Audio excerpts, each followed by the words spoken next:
बच्चों, I am Rashmi your maths teacher. तो studio हम देखते हैं हमारा क्वेश्चन 7 एंड रिमेनिंग क्वेश्चंस। तो ये अभी हमने 6 किया ना, बिल्कुल वैसे ही है। कौन सी फॉर्म है? 1/क्यू फॉर्म है। तो 1/क्यू फॉर्म है, इसको हमें या तो x square plus a square या फिर ए स्क्वायर माइनस एक्स स्क्वायर, इन दोनों में से हम किसी एक फॉर्म में इसको चेंज करते हैं। तो इस फॉर्म में चेंज करने के लिए आपकी फर्स्ट कंडीशन होती है एक्स स्क्वायर पॉजिटिव होना चाहिए, एक्स स्क्वायर का कोफिशिएंट 1 होना चाहिए। दोनों कंडीशन फुलफिल हो रही है तो हम इसको कंप्लीटिंग द स्क्वायर मेथड से इस फॉर्म में चेंज करेंगे। तो ये 1/एक्स square as it is 2x as it is. अब आपको ये कंडीशन फुलफिल करा, यहाँ आना है। एक्स का कोफिशिएंट क्या है? 2 का हाफ करो तो डिवाइड किया। अब इसके होल स्क्वायर को प्लस माइनस करना है। 2/2 कितना होगा? 1 के स्क्वायर को हमें यहाँ पर ऐड भी करना है और 1 के स्क्वायर को हमें यहाँ पर सब्ट्रैक्ट भी करना है। और ये प्लस आपका 5 हो गया और ये dx हो गया। ये तीन मिलके बना देंगे एक्स स्क्वायर। तो ये बना दिया आपने इंटीग्रेशन ऑफ 1 से -1, 1 ये क्या हो गया? x प्लस 1 का होल स्क्वायर। 5 में से 1 गया तो 4 बच गया, तो 4 है तो हम इसको 2 का स्क्वायर लिख सकते हैं और ये dx हो गया। ठीक है, तो ये हमारा यहाँ पर चेंज हो गया। बट अब मेथड ऑफ सब्सटीट्यूशन है, डायरेक्ट फॉर्मूला नहीं लगा सकते। ये फॉर्मूला तो अभी हमने किया था ना, 1/एक्स स्क्वायर प्लस ए स्क्वायर क्या होता है? 1/a tan inverse x upon a, यही फॉर्मूला होता है। तो डायरेक्ट नहीं कर सकते, हमें सब्सटीट्यूट करना पड़ेगा यहाँ पे। तो ये x की जगह पे हमारा x या कोई और वेरिएबल, सिंगल वेरिएबल होना चाहिए, कोई ऐड सब्ट्रैक्ट नहीं होना चाहिए। तो let x plus 1 equal to हमारा t है। तो dx इक्वल टू सिंपली यहाँ पे कितना आ गया? dt आ गया। अब लिमिट चेंज करो। वैन x इक्वल टू 1 है, x इक्वल टू 1, 1 प्लस 1 तो t इक्वल टू आपका 2 हो गया। फिर वैन x इक्वल टू आपका -1 है, यही लिमिट पुट करें ना, -1, x -1 है, -1 प्लस 1 क्या हो गया? 0। तो t इक्वल टू आपका यहाँ पे क्या हो गया? 0 हो गया। तो चलो सॉल्व करो। इंटीग्रेशन लिमिट चेंज, 2 0 हो गया, यहाँ 2 हो गया, यहाँ 0 हो गया। ये 1/x प्लस 1 की जगह t रखा, t square plus 2 square dx की जगह हमने dt कर दिया। पूरा फंक्शन t में चेंज हो गया। अब इसका फॉर्मूला भी हमें पता है कि अब फॉर्मूला पता है तो लिमिट आगे ब्रैकेट पे शिफ्ट हो जाएगी। तो ये क्या हो जाएगा? 1/a, a की जगह पे 2 है, tan inverse x upon x की जगह t, a की जगह पे आपका 2 है। ठीक है, 1/2 का लिमिट में कोई काम नहीं है, इसको आगे भेज दो। बचा क्या अंदर? tan इनवर्स t/2 बचा, ये 0 बचा, 2 बचा। अब लिमिट पुट कर लेते हैं। तो ये हो गया 1/2, तो ये हो गया tan इनवर्स 2/2, यहाँ पुट किया ना 2/2, फिर माइनस tan इनवर्स कितना हो गया? 0 हो गया। तो tan इनवर्स 2/2 यानी 1 हो गया। तो tan 1 में tan की वैल्यू क्या होती है? tan π/4 होती है। और 0 में वैल्यू क्या होती है? तो tan 0 होता है। तो ये आपका tan 0 हो गया। tan इनवर्स से tan कैंसिल, तो यहाँ से बचा आपका π/4 बचा, यहाँ से आपका 0 बचा। तो 1/2 इंटू π/4 π/8 हो गया। यही आपका यहाँ पर आंसर है। मैं एक बार और चेक कर लेती है, 7th का आंसर हमारा यही है। नाउ 8th देखें। Now question number 8। तो आपको एक यहाँ पे देखो, e⁻x से बाहर ब्रैकेट के अंदर 2 टर्म है। तो आपने एक फॉर्मूला पढ़ा था ना, integration of e⁻x f(x) plus f'(x) यहाँ पर होता है, तो इसका आंसर e⁻x f(x) होता है।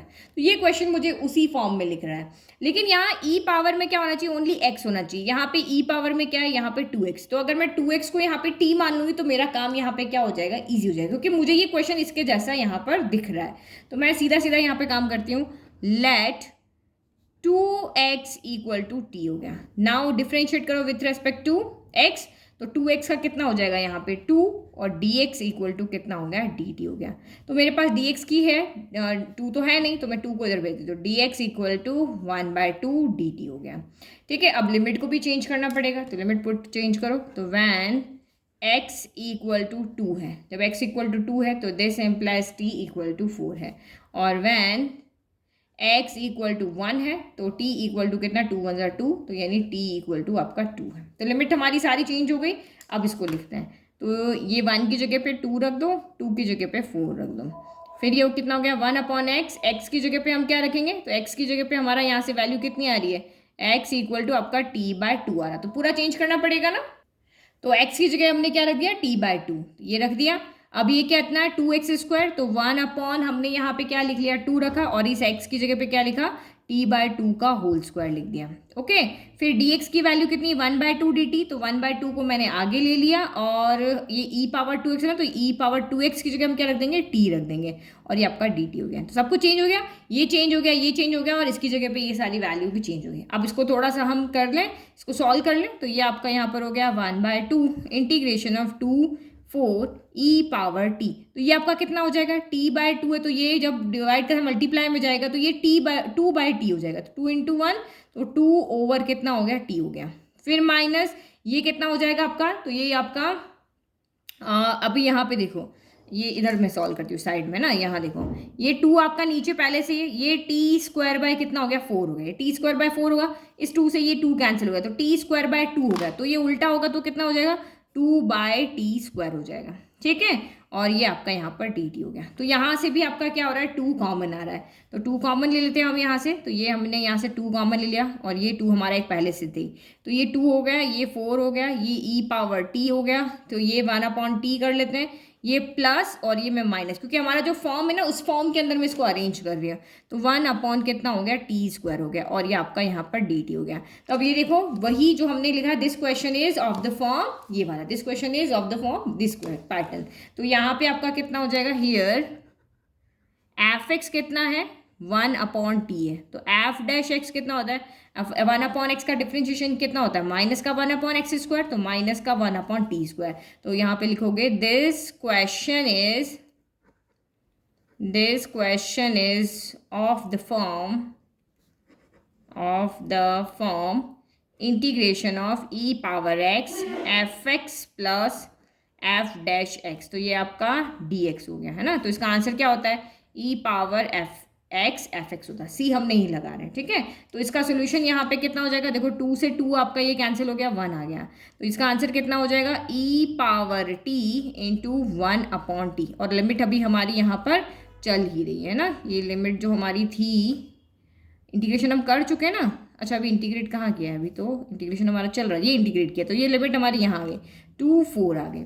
अब आप यहाँ पे क्या करोगे, लिमिट को पुट करोगे, तो लिमिट को पुट करो, e⁻4/4 हो गया, तो e⁻4/4 हो गया, फिर -2 रखोगे तो e⁻2 यहाँ पे क्या हो गया, 2 हो गया, तो कुछ कुछ कॉमन आ रहा है, ऊपर से e² कॉमन आ रहा है ना, और नीचे से आपका 2 कॉमन आ रहा है, तो ये कितना हो गया आपका यहाँ पर, चलो 2 क्यों कॉमन ले, हम तो यहाँ पे क्या करें, एलसीएम ले लें, तो एलसीएम ही ले लेते हैं ना, पहले एलसीएम ले लेते हैं, 4 और 2 का एलसीएम कितना हो गया, 4 हो गया, तो यहाँ तो 4 है तो ये तो यही रहा, माइनस यहाँ 2 है तो यहाँ 2 चलेगा, 2e² हो गया, तो ऊपर से आपने क्या किया, e² कॉमन ले लिया, तो ऊपर e² बच गया, यहाँ माइनस का 2 बच गया, और नीचे आपका 4 बच गया, ये आपका यहाँ पे आंसर। फाइनल सोल्यूशन आपको आपके अकॉर्डिंग देना, एनसीईआरटी से आंसर मैच करना जरूरी नहीं है, यहाँ तक छोड़ लिया तब भी राइट है, यहाँ तक पूरा सॉल्व कर लिया तब भी आपका राइट है। तो क्वेश्चन को देख करके आपको पहचानना पड़ेगा कि ये कौन सी फॉर्म है, अगर आप उस फॉर्म को पहचान पाइए, समझ पाए कि यह कौन सा फॉर्मूला लग रहा है, तो आपके लिए बहुत ईजी हो जाएगा क्वेश्चन।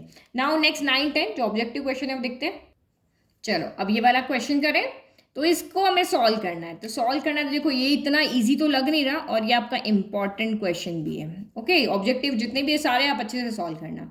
तो अगर मैं यहाँ पे x4 को, अगर मैं, क्योंकि मैं भी वही मेंटल कैलकुलेशन कर रही हूँ, अगर मैं x4 को यहाँ पे t मानती हूँ, तो 4x³ dx इक्वल टू मेरा क्या हो जाएगा, dt हो जाएगा, तो x³ dx तो यहाँ पे ही नहीं, 4 तो चलो इधर आ जाएगा, x³ है ऊपर नहीं है, और न्यूमरेटर को मानोगे तो डिनोमिनेटर में कुछ नहीं होने वाला है, तो क्वेश्चन को हमें क्या करना पड़ेगा, थोड़ा सा अरेंज करना पड़ेगा। अब अरेंज कैसे करेंगे वो देखो, तो 1/3 है, 1 है, ऊपर क्या है, x माइनस x³ की पावर 1/3 है, नीचे में इसको इस तरह से तोड़ देती हूँ, x इंटू x⁻4 dx कर दिया। अब देखो यहाँ पे एक और काम कर रहा है, ये 1/3 ये 1 है, ये x माइनस x³ की पावर 1/3, क्या मैं इसको ऐसे लिख सकती हूँ, x³ 1/3 मैं ऐसे लिख सकती हूँ, यहाँ पे 3 आएगा, ठीक है, क्योंकि हमने इसमें से एक अलग कर दिया ना, तो क्या मैं इसको ऐसे लिखती हूँ, 3 से 3 कैंसिल हो गया, फिर से x⁻1 बच गया, तो देखो इसकी भी पावर 1/3 इसकी पावर 1/3, तो हम इसको क्या कर सकते हैं, मिला के लिख सकते हैं,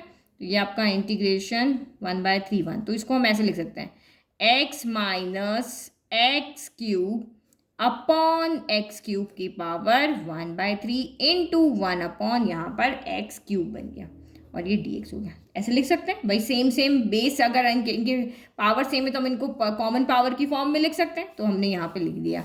अब देखो ये आगे क्या हो गया, 1/3 1, अब इसको हम सेपरेट कर लेते हैं, तो x/x³ कितना हो जाएगा, 1/x² हो जाएगा, x³ क्या हो जाएगा, 1 हो जाएगा, तो ये 1/3 ये 1/x³ dx हो गया।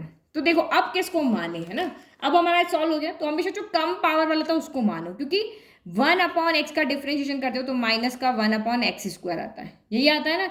तो यहाँ पावर एक है, यहाँ दो हो जाती, तो यहाँ दो है तो यहाँ तीन हो जाएगी, तो इसको हम यहाँ पे क्या मान लेते हैं, टी मान लेते हैं। तो लिखो यहाँ पे लेट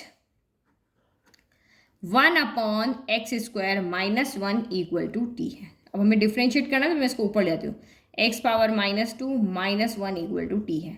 नाउ आप इसको क्या करोगे, डिफ्रेंशिएट करो, तो डिफ्रेंशिएट करोगे तो क्या हो गया, माइनस टू आगे आ गया, एक्स की power minus two minus one, ये तो हो गया जीरो, और ये आपका कितना हो गया, D T over D x हो गया। तो यानी ये कितना हो गया, माइनस टू, एक्स की पावर माइनस माइनस प्लस, तो टू प्लस वन थ्री, तो एक्स की पावर माइनस थ्री, तो ये नीचे आ जाएगा माइनस थ्री, तो ये आपका नीचे आ गया है ना। माइनस टू अपॉन कितना हो गया, x cube d x equal to कितना हो गया आपका डी टी हो गया। तो हमारे पास माइनस टू ऊपर नहीं है, वन अपॉन एक्स क्यूब है ना, माइनस टू को इधर भेज दो, तो one upon x cube d x equal to one upon minus का टू कितना हो गया, डी टी हो गया। तो ये तो हमने यहाँ टी और डी टी की वैल्यू निकाली। अब हम लिमिट को भी चेंज करें, तो लिमिट को चेंज करें तो लिखो when x equal to one है। जब x इक्वल टू वन है तो यहाँ पे आप रखो x इक्वल टू वन, यहाँ रख दो, ठीक है। x इक्वल टू वन है तो वन अपॉन वन, फिर वन माइनस वन जीरो, तो this implies t equal to आपका जीरो हो गया। फिर जब x इक्वल टू कितना है, वन बाय थ्री है, तो x इक्वल टू आपने यहाँ पे कितना रखा, वन बाय थ्री रखा, तो वन बाय थ्री का होल स्क्वायर यहाँ पर कितना हो गया, तो वन बाय नाइन हो गया। तो ये कितना हो गया, one upon one by nine minus one equal to t हो गया। तो वन बाय नाइन ऊपर जाके क्या हो जाएगा, नाइन बच जाएगा, तो nine minus one equal to t, तो this implies t equal to आपका एट हो गया। तो एक हमें यहाँ से ये मिली है, एक हमें ये मिली है। तो चलो रखते हैं अब इसके अंदर, ये आपका इंटीग्रेशन एक्स वन की जगह टी की जगह जीरो रख दो, एक्स वन बाय थ्री, तो टी आपका एट है। फिर इसको हमने टी माना तो टी की पावर वन बाय थ्री हो गया, और one upon x cube d x कितना हो गया, माइनस का वन बाय टू हमने आगे ले लिया, ये आपका यहाँ पर कितना हो गया, डी टी हो गया। अब करो इंटीग्रेट करना, हमको आता है इसको, तो माइनस का वन बाय टू, ये पावर को हम ले जाएंगे, ये लिमिट को ले जाएंगे आगे, तो टी की पावर वन बाय थ्री क्या होगा, टी की power one by three plus one, और ये भी वन बाय थ्री प्लस कितना हो गया, यहाँ पर वन हो गया। तो सॉल्व करो, माइनस का one by two, one by three plus one, three one three, three plus one four by three, तो टी की power four by three upon कितना हो गया, फोर बाय थ्री, ये एट हो गया, जीरो का, तो फोर बाय थ्री को इधर ले आते हैं, तो ये माइनस का वन बाय टू उल्टा हो जाएगा, थ्री बाय फोर हो जाएगा, और ये टी की पावर फोर बाय थ्री, और ये आपका जीरो है, ये एट है। चलो ये पुट करो, तो ये आपका कितना हो गया, माइनस का थ्री वन ज़ा थ्री, फोर टू ज़ा एट हो गया। तो जीरो पुट करोगे तो ये तो आपका जीरो की पावर में कुछ भी हो जीरो है, और यहाँ एट पुट करोगे तो एट की पावर आपका फोर बाय थ्री हो गया। तो ये दोनों माइनस माइनस मिलके क्या हो जाएंगे, plus three by eight into eight क्या होता है, two power three into four by three हो गया, थ्री से three cancel, two power four बचा, टू पावर फोर कितना होता है, सिक्सटीन होता है, तो three by eight into sixteen हो गया, एट के टेबल में सिक्सटीन आया, टू टाइम, तो थ्री टू ज़ा सिक्स हमारा यहाँ पर क्या आ रहा है, आंसर आ रहा है। देखो कितना सारा सॉल्व करने के बाद हमारा यहाँ पर आंसर आया। तो देखो कौन सा ऑप्शन यहाँ पे राइट है, तो ऑप्शन ए आपका यहाँ पे राइट है। तो देखो तरीका आपको समझ में आना चाहिए कि क्या करे, किसको क्या करे, माने, दो ही तीन मैथड है आपके, इंटीग्रेशन बाय पार्ट है, इंटीग्रेशन बाय सब्सटीट्यूशन है, पार्शियल फ्रैक्शन है। तो जो मेथड यहाँ पे लगता है, फिंगर्स पे आपको याद होना, ये मेथड ट्राई करें, ये करें, ये करें, ये नहीं लग रहा तो वो वाला ट्राई करें। तो इस तरीके से आपको यहाँ पे सोच के काम करना है। चलो लास्ट क्वेश्चन देखते हैं। अब नेक्स्ट क्वेश्चन आप यहाँ पे देखो, तो zero to x t sine t d t आपको एफ डैश एक्स बताना है। तो मैंने आपको जो 7.9 का इंट्रोडक्शन बताया था, तो ये मेथड मैंने वहाँ पे बताया था कि ए डैश एक्स आपका यहाँ पे क्या होता है, ये एक फंक्शन है आपका, एरिया फंक्शन है ना। तो यहाँ पे अगर a x equal to zero to x x d x है, तो ए डैश एक्स यहाँ पे क्या होगा, जो फंक्शन है वही होगा। मैंने पूरा आपको सॉल्व करके ही बताया था कि ए डैश एक्स मतलब ये जो आपको फंक्शन यहाँ पे दिया हुआ है, आपको दोनों साइड में डिफ्रेंशिएट जब करोगे तो डी बाई डी एक्स से आपका ये क्या हो जाएगा, यहाँ पे कैंसिल हो जाएगा, तो आपका बचेगा क्या, सिर्फ ये फंक्शन बचेगा। तो सेम अगर ये ट्रिक पता है, अगर ये ट्रिक क्या सॉरी ये थ्योरम आपको पता है, तो ये आपके लिए 1 सेकंड का क्वेश्चन, नहीं तो फिर आप इसको प्रोडक्ट मेथड से सॉल्व करो, फिर वैल्यू को पुट करो, तो ये आपके लिए टाइम कंज्यूमिंग हो जाएगा। लेकिन मुझे वो जो हमारी थ्योरम थी, फर्स्ट थ्योरम थी, उसके अकॉर्डिंग अगर यहाँ पे रखें, तो अब आपको यहाँ पे एफ डैश एक्स निकालना है। तो दोनों साइड में आपको यहाँ पे क्या करना पड़ेगा, डिफ्रेंशिएट करना पड़ेगा विथ रेस्पेक्ट टू, हमें एफ डैश एक्स निकालना है ना, तो एक्स के रेस्पेक्ट में डिफ्रेंशिएट करेंगे, तो करेंगे यहाँ पे x के रेस्पेक्ट में, ठीक है। तो एफ डैश एक्स, ये तो आपका एफ डैश एक्स हो जाएगा, यहाँ पे आप करोगे d by d x of integration of zero to x t sine t d t हो गया, है ना। तो ये डी बाई डी एक्स है, ये इंटीग्रेशन जो है ना वो आपका पूरा यहाँ पे क्या होगा, खत्म हो जाएगा, और ये फंक्शन में जो आपका x के रेस्पेक्ट में कर रहे हैं, तो ये x बन जाएगा, तो x साइन x ये बच जाएगा, ये पूरा खत्म, ये पूरा खत्म, ये पूरा खत्म, खत्म। यहाँ पे आपकी लिमिट, यहाँ पे क्या है, अपर लिमिट क्या है, एक्स है ना, तो एक्स की फॉर्म में ये आपका चेंज होगा। ये डमी एलिमेंट जो हमने दिए थे ना, ये उस फॉर्म में है ना, तो ये एक्स है तो ये एक्स में चेंज हो जाएगा, तो आपका आंसर सीधा क्या हो गया, एक्स साइन एक्स हो गया। ठीक है, ये बिल्कुल हमने उसी मैथड से किया जो कि मैंने आपको पहले समझाया था। ये देखो ए एक्स अगर integration of 0 to x x d x है तो ए डैश एक्स क्या होगा, तो ये जो फंक्शन है यहाँ पे वो आएगा। तो हमें ए डैश टी कहाँ होता तो टी आता है, ए डैश वाई कहाँ होता तो वाई आता है, ए डैश एक्स कहाँ है तो एक्स की फॉर्म में आएगा। सेम यहाँ पे हमें एफ डैश टी नहीं बोला, हमें एफ डैश एक्स बोला है, तो बस आप यहाँ पे टी की जगह पे क्या कर दोगे, एक्स कर दोगे, ये काम आपका हो जाएगा। तो ये हमारा शॉर्टकट मैथड रहा क्वेश्चन को सॉल्व करने का, कि सीधा स्टेटमेंट के फॉर्म में हमने यहाँ पे आंसर निकाल दिया, नहीं तो लेंथी हम सॉल्व करेंगे और फिर आंसर लेकर के आएंगे। तो ये हो गई हमारी एक्सरसाइज 7.10। लास्ट एक्सरसाइज बची 7.11 जो कि हम नेक्स्ट वीडियो में सॉल्व करेंगे। Thank you.